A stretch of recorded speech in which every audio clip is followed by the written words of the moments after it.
আজকে সবাই মুখ খুলছে। আরে বাবারা, আপনারা এতদিন তাদের নামে স্লোগান দিয়ে ফেনা তুলে ফেলেছেন, তখন অনেক কিছু বলেন নাই। আজকে কথা বলার সুযোগ এসছে, বলেন। বলতাম যে কাচের ঘরের মতো কখন যে ভেঙে যাবে টের পাবে না। আমি অনেকবার বলেছি, ঠিক কখন যে পায়ের তলার থেকে এত এত ইনস্টিটিউশন দখল করেছে, কিছুই কাজে দিল না। আল্লাহ রাব্বুল আলামিনের সেই নির্ধারিত সময় চলে এসছে, পালিয়ে যেতে হলো।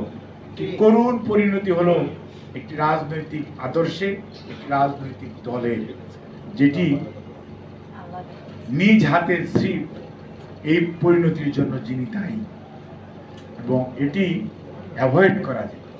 এখান থেকে আমাদের শিক্ষা নিতে, অবশ্যই শিক্ষা নিতে। আপনারা আজকে দাবি দেওয়ার কথা বলেছেন, আলহামদুলিল্লাহ, এটা তত্ত্বাবধায়ক সরকার, অন্তর্বর্তীকালীন সরকার ক্ষমতায়।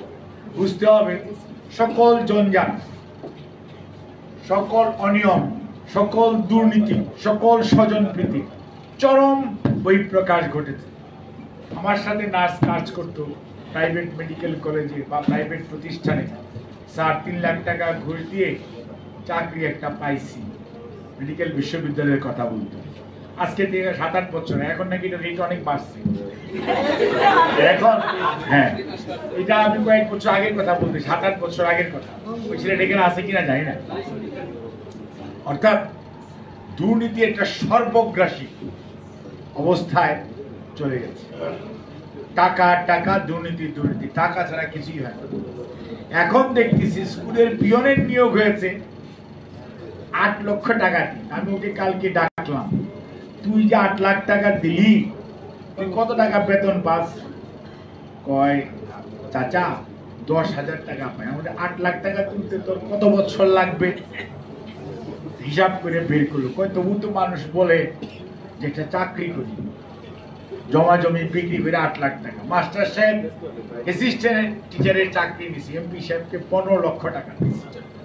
আমি মাস্টার সাহেবকে ডাকলাম, এই কালকের ঘটনা করতেছি, আর আমার কাছে কমপ্লেইন করতেছে, তুমি দিলা কেন?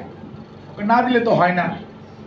তারপরে দেখলাম যে তার চাকরি জীবনের 2/3 চলে যাবে এই 15 লাখ টাকা তুলতে। এখন অর্থাৎ আমি আপনাকে এই গল্পগুলো বলার কারণ হচ্ছে, এর থেকে কিন্তু আমাদের বেরিয়ে আসতে হবে।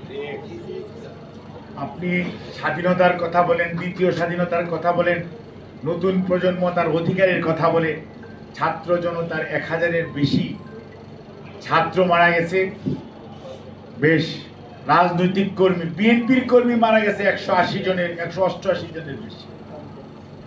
বিভিন্ন রাজনৈতিক নেতৃবৃন্দ দলের বিশ্বাসের লোক মারা গেছে, রাস্তার কর্মজীবী মানুষ মারা গেছে।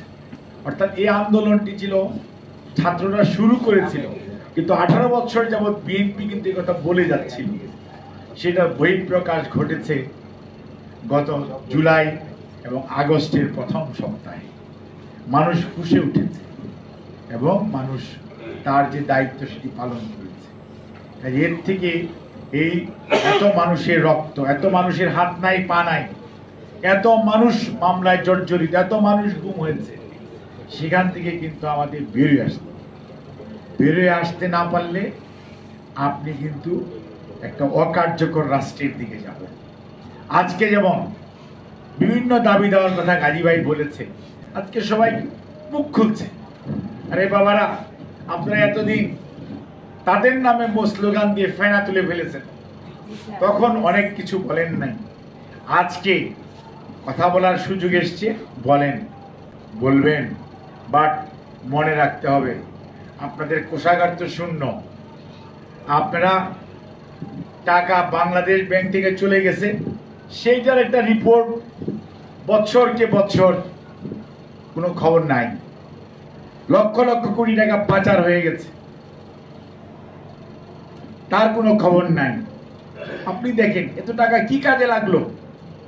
মানিক কি বলতেছিল, বিচারক, আল্লাহ আমি মনে করি একজন মানুষ হিসাবে পরে সুস্থ রাখুক, কিন্তু কিন্তু আপনি খেয়াল করেন এই টাকা কি কাজে লাগবে। কত আমি বলতেও চাই না, আপনার কত টাকা প্রয়োজন, যে টাকা দিয়ে আপনার দাড়ি কেটে ফেলতে হয় টেকাটা রক্ষার জন্য, চুলের রং বদলাইতে হয়, আপনি চিন্তা করেন আপনার কি এই বেঁচে থাকার লাভ? মানুষকে বাঁচতে হলে কিছু সমাজের কাছে আপনি যদি এরকম একটি ঘৃণিত পরিবেশ ও মানুষই হন, এই বেঁচে থাকার লাভ এসছে বরঞ্চ বিষ খেয়ে মেরে যাও মরে যাও ভালো ছিল। তাহলেও মানুষ বলতো বাপের বেটা একটা ধরা দেয় না, বিষ খেয়ে মরছে।